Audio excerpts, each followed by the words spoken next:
नमस्कार दोस्तों, अभी जो आपने वीडियो देखा आपको किस तरीके से ये फील हुआ? आप वीडियो देख के मेरे को तो इस तरीके से ऐसे लग रहा है कि हमें भगवान ने इंसान क्यों बनाया, हमें इस तरीके से राक्षस क्यों नहीं बना दिया हम लोगों को कि इस तरीके से खाना खाना पड़ रहा है। दोस्तों, हम इंसान हैं और हमें भगवान ने क्या चीज़ें खाने के लिए दी हैं और हम क्या चीज़ें खा रहे हैं। दोस्तों, कॉकरोच जैसा होता है और उसकी ये लोग चटनी बना के खाते हैं। इस तरीके से वीडियो देख के मेरे को तो मतलब ये समझ में आ रहा है कि हम इंसान नहीं, हम राक्षस, बहुत बड़े राक्षस हो रखे हैं कि जो इतने जीवों को हत्या कर रहे हैं अपनी जीव की स्वाद के लिए। इंसान इस पृथ्वी पे हैं या राक्षस हैं? हमें जो भगवान ने खाने के लिए दिए हैं वो हम नहीं खा रहे हैं और क्या चीज़ें हम खाए जा रहे हैं। दोस्तों, आपने पहले जो इससे पहले मैंने जो वीडियो बनाया था उसमें मैंने बताया कि कितने टन हमारे इंडिया से और अमेरिका से, ब्रिटेन से, बहुत सारे मैंने जगहों का आपको वीडियो बताया था कि वहाँ पे इतनी खाना वेस्ट की जाती है। वहाँ पे सर्वे किया गया है और इंडिया का भी मैंने वीडियो दिखाया था कि इंडिया में खाना कितनी वेस्ट किया जाता है। लेकिन वो भगवान ये भी सोच रहे होंगे कि मैं इंसानों को इस तरीके से क्यों बना दिया, इनको इंसान, इसको जानवर या राक्षस क्यों नहीं बना दिया कि जो इस तरीके से ही हरकत करके इनको खाना है। जो भगवान ने खाने के लिए दिया है वो तो हम खा नहीं रहे हैं और हम इस तरीके से चीज़ें खा रहे हैं। दोस्तों, आपको एक कहानी बताता हूँ जो हमारे गुरुजी ने बताए हैं कि एक गुरु और शिष्य जा रहे थे, कहीं समुद्र के तट से होके जा रहे थे। तो वहाँ पे बोले, उनके शिष्य बोले कि हे गुरुदेव, ये मतलब ये जो मच्छी पकड़ने वाला है, मच्छी पकड़ पकड़ के और बाहर साइड में रख रहा है, इतनी मच्छी तड़प तड़प के मर रही है, इसको भगवान क्या सजा देंगे? तो उनके जो गुरु थे वो बोले कि बेटा अभी नहीं, मैं तेरे को बाद में बताऊंगा। तो वो कुछ साल बाद जब जंगल से होके जा रहे थे तो वहाँ पे देखे कि एक हाथी का बच्चा और ऐसे पेड़ के बीचों में इस तरीके से फंसा हुआ है। और जब वहाँ पे फंसा हुआ है तो उसके निकल नहीं पाया, तो उसकी सब चमड़े छिल गया था और उसमें कीड़े पड़े थे, बहुत सारे कीड़े पड़े थे और हाथी का बच्चा चीख रहा था, बहुत जोर जोर से चीख रहा था। तो उस समय उनके गुरु ने बताया कि बेटा ये वही वाला आत्मा है कि जो उस समय मच्छी को पकड़ के बाहर कर रहा था और बाहर मच्छी तड़प के मर रही थी, ये वही वाला आत्मा है। अब ये हाथी बना है, मछुआरा हाथी बना है और जो मच्छी थी इसमें कीड़े बने हैं, अब अपना बदला ले रहे हैं, खा रहे हैं इसको। तो दोस्तों, जो लोग इस तरीके से भूल जाते हैं कि हमारा किया कर्म नहीं मिलेगा, वो भूलो मत, एक ना एक दिन तुम्हारे को किया कर्म ये मिलेगा ही मिलेगा।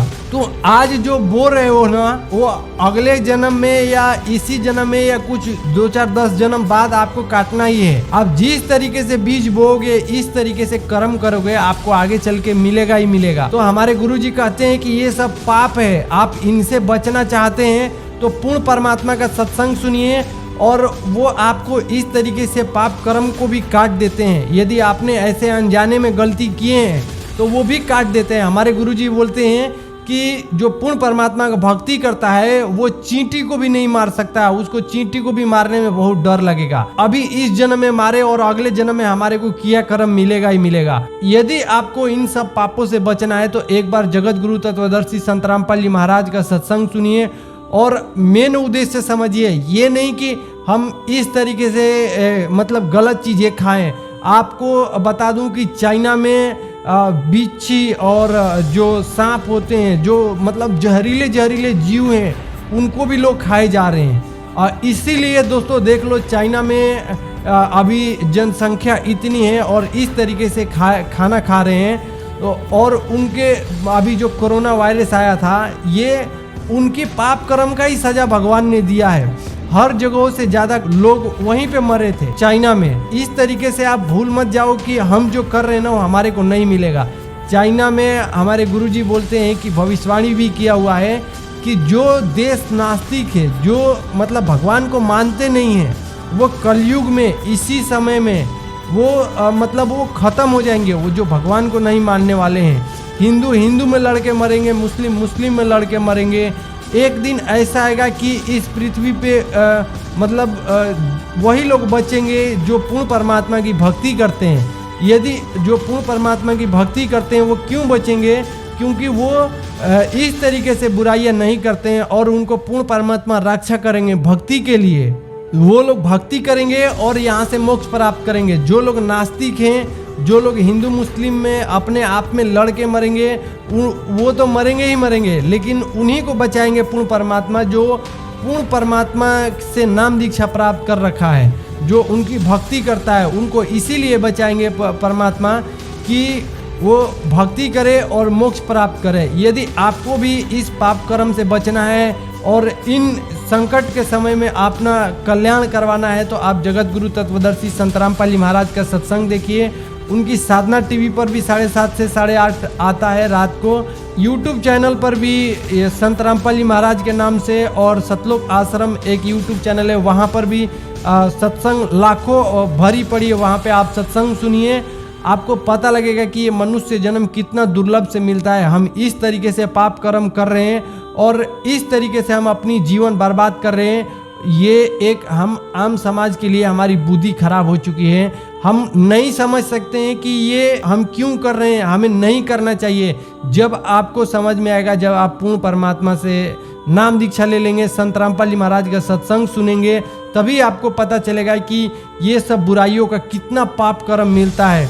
दोस्तों महाभारत में आपने महाभारत देखे होंगे, जो जिनका आँख खराब हो गया था, जिनका आँख नहीं था, उन्होंने उनके पास इतनी शक्ति थी कि वो 100 जन्म पीछे का देख सकते हैं कि मेरे साथ मैंने ऐसा क्या पाप कर्म किया जो मेरे आँख में ऐसा अंधा हुआ हूँ। तो उनके साथ में एक आदमी था, वो बताया कि आपने 100 जन्म तक कुछ भी नहीं किया है, आपने 101 जन्म में ऐसा कर्म किया है। जो मेढक था और ये ना ऐसे लेके उसकी आंखों को फोड़ रहे थे और हंसे जा रहे थे, उसकी दोनों आंखों फोड़ दिए।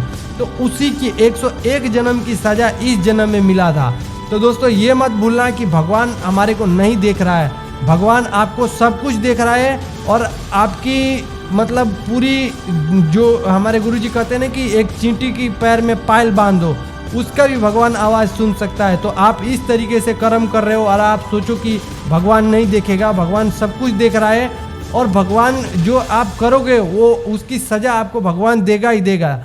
जब आपको पता चलेगा कि हाँ हमने क्या बहुत बड़ी गलती की है, हमने मनुष्य जन्म कितना बर्बाद किया है। पूर्ण परमात्मा, हमारे संत रामपाल महाराज कहते हैं कि पूर्ण परमात्मा का जो भक्ति करता है वो अनजाने में इस तरीके से गलती किया है तो उसको क्षमा कर देते हैं। वो जानबूझ के ऐसी गलती करता है तो भगवान उसको क्षमा नहीं करते हैं। तो आप उनसे नाम दीक्षा लीजिए, उनकी सत्संग सुनिए और आपको समझ में आएगा कि इस तरीके से पापों से कैसे बचा जा सके और इन सब बुराइयों को दूर हटा के और संत रामपाल जी महाराज की भक्ति जो शिष्य कर रहे हैं उनको कैसे संत रामपाल जी महाराज ज्ञान बताते हैं और पूर्ण परमात्मा कैसे उनकी रक्षा करते हैं, ये सब जानना है।